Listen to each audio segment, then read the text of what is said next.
From the prehistoric bartering system through to medieval coins and Chinese paper notes, practicality and convenience have fueled the evolution of legal tender. It is for those reasons that we have financial institutions, checks, credit and debit cards. Just imagine if we still stored money under the bed and only used physical notes and coins for all our purchases. Unsecure, impractical. Practicality and convenience have also fueled the development of digital assets and digital currencies.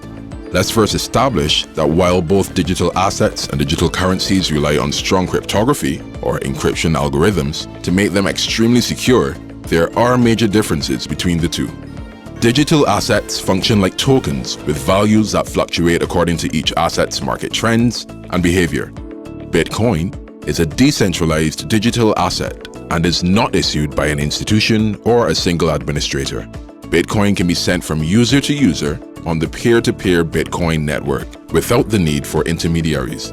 Digital currency is any currency, that is, existing banknotes and coins, available in digital form with similar features. However, digital currency allows for instantaneous transactions and borderless transfer of ownership. Like traditional money, digital currencies may be used to buy physical goods and services.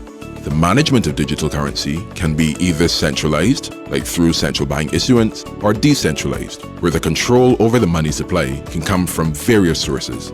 Digital currencies, especially central bank digital currencies, or CBDC, are the next steps in practicality and convenience for legal tender. On a global scale, digital currencies are also a gateway to universal financial inclusion.